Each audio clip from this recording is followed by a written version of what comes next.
Selamat siang Tribuners, jumpa lagi bersama dengan saya Mutiara dalam tayangan Selebritis Tribun Lampung. Kami akan menyajikan informasi terupdate dan menarik seputar selebritis tanah air untuk Anda. Dan inilah berita selebritis selengkapnya. Berita pertama datang dari Medina Zain. Keluarga bantah dugaan Medina Zain pura-pura sakit. Pihak keluarga Medina Zain buka suara soal tudingan jika istri Lukman Azhari itu yang mengaku sakit bipolar untuk menjadi tameng. Banyak pihak menduga jika Medina Zain berpura-pura mengidap bipolar agar terhindar dari masalah yang ia hadapi saat ini.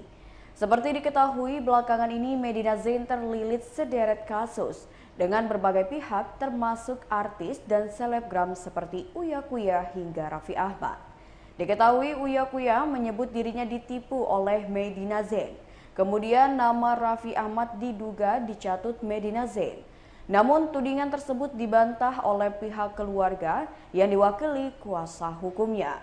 Ade Anggraini pun menjelaskan jika Medina Zain tidak sama sekali berbohong. Saat ini kondisinya masih menjalani perawatan di rumah sakit jiwa di kawasan Bandung, Jawa Barat. Kendati demikian terkait masalah hukum, Ade menegaskan akan melihat seperti apa kondisi kesehatan dari Medina Zain. Ibunda Medina Zain, Tinwartini, mengungkapkan kondisi putrinya yang tengah menjalani isolasi mandiri karena mengidap gangguan jiwa. Saat ini Medina Zain tengah dirawat di Rumah Sakit Jiwa Jawa Barat. Terhitung sejak 6 Mei 2022, istri Lukman Azhari itu sudah 10 hari dirawat.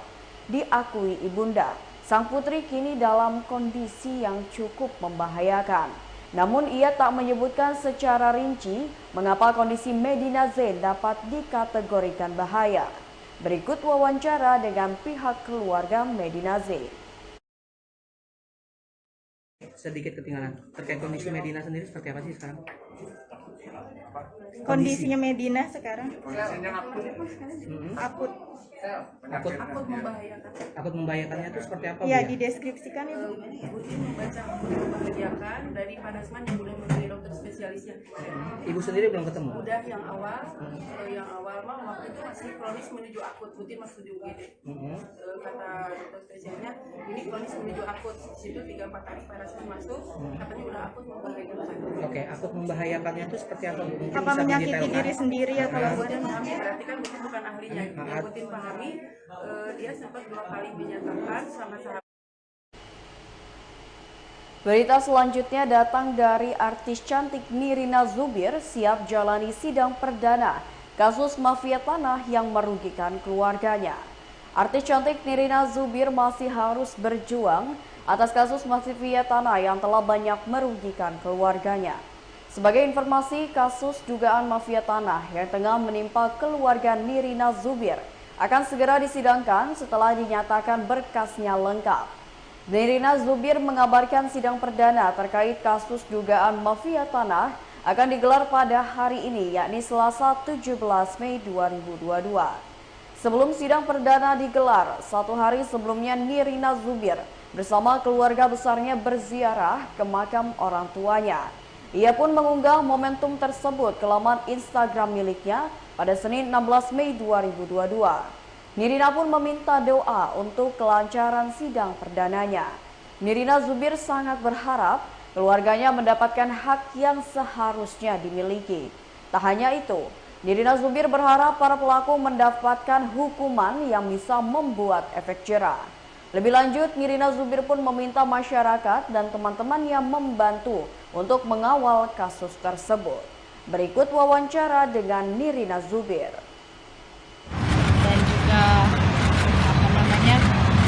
Keadilan berpihak kepada kami para korban, dan ya aku mau lihat sih kayak apa jalannya. Belum pernah ke pengadilan sebelumnya dan segala macam, jadi kayak ya udah kita lihat seperti apa jalannya, nanti mungkin kita sambung lagi ya gitu. Mempersiapkan berapa bukti kah mungkin? Apa? Mempersiapkan berapa bukti? Bukti-bukti apa saja mungkin yang akan di... Mempersiapkan berapa bukti? Bukti-bukti udah di GPU, ya kan? Jadi kami cuma hadir doang sama menyampaikan keterangan saksi lah dari pihak korban. Hanya Pak Nirina aja atau ada keluarga yang lain Pak yang ikut mendampingi? Banyak, semua kita kan korban di sini, ada saya, kakak saya, adik saya gitu. Dan kalau dari pihak kami sih itu ya keluarga gitu. Kalau dari pihak lain saya kurang tahu. Oke. Gimana? Akhirnya kasus ini berjalan Kak, udah sampai ke persidangan juga. Iya ya, akhirnya yang ditunggu-tunggu maksudnya alhamdulillah datang juga waktunya kita masuk ke persidangan. Ya. Yang akan disampaikan apa? Dakwanya apa aja? Oh ya, pokoknya intinya sih sebenarnya buat kita sih berharapnya adalah semoga kondisinya tuh seberat-beratnya dan setinggi-tingginya gitu, karena kan mudah-mudahan ini jadi memberikan efek jera juga buat orang-orang yang mengetahui hukum tapi menyalahgunakan hukum itu sendiri gitu. Jadi untuk oknum-oknum notaris ini tidak akan ada lagi gitu, dan lebih berhati-hati lagi gitu, sehingga tidak mudah terjadi kasus-kasus seperti ini lagi gitu. Kesiapan untuk bertemu dengan terdakwa lagi secara langsung mungkin Kak? Walaupun memang ini habis lebaran dan apa ya namanya, ya maksudnya saya belum tahu nih saya akan seperti apa gitu, tapi ya manusiawi lah kalau saya juga masih ada rasa yang campur aduk lah gitu. Tapi intinya saya pengen sekali ini memberikan pembelajaran buat orang-orang yang bersalah, dan kami korban-korban diberikan keadilan juga gitu. Jadi benar-benar harapan saya ini adalah memberikan pembelajaran dan juga memberikan efek jera. Oke, Ya, siap.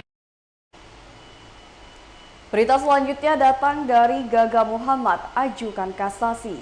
Hari ini kuasa hukum Gaga Muhammad yakni Fahmi Bahmid akan mengajukan kasasi melalui Pengadilan Negeri Jakarta Timur pada Selasa 17 Mei 2022. Pengajuan kasasi ini terkait dengan putusan pengadilan atas kasus kecelakaan lalu lintas yang menjerat kliennya. Terlebih sebelumnya Majelis Hakim Pengadilan Tinggi DKI Jakarta menolak banding pihak Gaga Muhammad. Rencananya Fahmi Bahmid akan ke PN Jakarta Timur hari ini pada pukul 10 waktu Indonesia Barat didampingi dengan ayah Gaga Muhammad, Asep. Adapun alasan pihak Gaga Muhammad mengajukan kasasi setelah banding ditolak yakni mencari keadilan agar meringankan hukuman kliennya. Diketahui Gaga Muhammad divonis 4 tahun 6 bulan penjara atas kasus ini. Putusan ini dinilai pihak Gaga Muhammad dirasakan belum mendapatkan keadilan terkait kasus kecelakaan lalu lintas yang menyebabkan mendiang Laura Anna lumpuh. Berikut keterangan dari pihak Gaga Muhammad. Untuk mengajukan banding, kalau tidak sependapat bisa mengajukan kasasi. Nah, Gaga melalui orang tuanya meminta saya segera untuk mengajukan kasasi karena diberitahukan kepada pihak perkara perdata dengan nomor 254 PDTG 2022 untuk atas nama Natali Kristina lawan Riko Hutagalung ditunggu di ruang sidang Suryadi sekarang. Sekali lagi diberitahukan kepada pihak perkara perdata dengan nomor 254 PDTG 2022 ditunggu di ruang sidang Suryadi sekarang. Terima kasih. Oke. Jadi sebetulnya Kang Asep atau Pak Asep ya, ayahnya Gaga harusnya datang, tapi karena ada keperluan keluarga di Bandung, dia telepon, "Bang, aku nggak bisa datang." Abang aja langsung atas nama saya, atas nama keluarga, atas nama Gaga untuk mengajukan kasasi. Jadi tadi saya sudah ajukan pada tanggal 17. Jadi waktu saya terima pemberitahuan amar putusan itu tanggal 10 Mei. Jadi waktunya diberitahukan kepada pihak perkara perdata dengan nomor 255 PDTG 2022 untuk atas nama Yujain. Berita selanjutnya datang dari Tisa Biani, tersipu malu saat Dul Jailani ungkap ingin menikah muda. Karir pasangan selebritas Tisa Biani dan Dul Jailani kian meroket setelah mereka memutuskan untuk berpacaran. Tisa Biani dengan dunia aktingnya dan karirnya terus melesat. Terlebih film terbarunya bertajuk KKN di Desa Penari berhasil menembus lebih dari 6 juta penonton selama lebih dari 14 hari penayangan. Sementara Dul Jailani tetap pada jalurnya di musik. Ia pun menjaga eksistensinya dengan merilis album bersama band barunya bernama Kodir. Dul dan Tisa mengakui pacaran mereka mengusung gaya yang saling mendukung satu sama lain. Pria berusia 21 tahun itu memastikan terus menjaga eksistensinya di industri musik demi menambah pemasukan untuk mengejar mimpi selanjutnya, yakni menikah muda. Bahkan diakui putra bontot Ahmad Dhani dan Maya Estianti, mimpi untuk menikah muda menjadi motivasi dirinya saat ini. Tisa Biani yang ditemui di waktu yang sama malu-malu mendengar pernyataan Dul Jailani kekasihnya. Lantas apakah wanita berusia 19 tahun itu siap menikah muda? Kendati demikian, Tisa tak menampik. Dirinya sudah punya bekal jika nantinya sudah sah menjadi istri Dul, yakni memasak. Tisa Biani belum bisa memastikan apakah nantinya ia akan menerima Dul Jailani untuk menikah muda atau tidak. Berikut wawancara dengan Dul dan Tisa. Pastinya ya jadi senang aja sih, positif pacarnya. Tapi bener gak sih kabarnya memang mau nikah muda nih, jadi semangat banget untuk kerjanya gitu? Insya Allah, doain aja. Targetnya kapan sih, memang pengen nikah di usia berapa sih Kak? Memang menikah itu salah satu motivasi untuk nyari uang lebih banyak. Ya nggak sekedar nyari uang lah, nyari berkah. Berita selanjutnya datang dari pengacara kondang Hotman Paris bantah tudingan Iklim Hakim kepadanya. Hotman Paris tak habis pikir Iklim Hakim nekat menudingnya melakukan tindakan asusila. Ia kemudian tegas membantah tudingan tersebut dan mengungkap perkenalannya dengan Iklima pada awal Januari 2022 lalu. Hubungan keduanya menjadi kian dekat karena Iklima meminta diorbitkan menjadi pemain sinetron. Tapi hubungan itu tak berjalan dengan lancar. Hotman merasa ada beberapa hal tidak seperti yang diharapkannya. Sampai akhirnya ia memilih untuk menjauh dari Iklim Hakim. Hotman Paris pun dibuat kian jengkel ketika Iklim Hakim menyebut dirinya melakukan tindak asusila. Lebih lanjut, selama ini Hotman mengaku tak pernah ambil pusing dengan berbagai kasus yang menyeret namanya. Namun ia tak mau berdiam diri saja dalam permasalahannya dengan Iklim Hakim dan berencana membawa masalah ini ke jalur hukum. Ia pun mengungkap 3 kemungkinan Iklim Hakim berani berbohong dan menuduhnya melakukan tindak asusila. Berikut wawancara dengan Hotman Paris. Sudah dalam proses hukum, tenang aja. Mau 2000 pengacara pun saya tidak takut, justru oknum pengacaranya lah yang mengarang cerita ini sebagian besar. Dulu di awal April dia hanya mengatakan bahwa dia diminta foto seksi, ya. Kemudian diperluas ceritanya menjadi aneh-aneh. Jadi dia sendiri tidak bisa jawab waktu di awal April itu yang mana, nggak bisa jawab.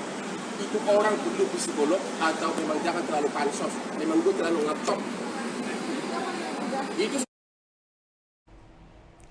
Baiklah Tribuners, itulah berita selebritis bersama dengan saya Mutiara. Jangan lupa untuk terus ikuti Facebook Tribun Lampung, akun YouTube Tribun Lampung News Video, Instagram @tribunlampung dan TikTok @tribunlampung untuk informasi terupdate lainnya. Selamat siang dan sampai jumpa.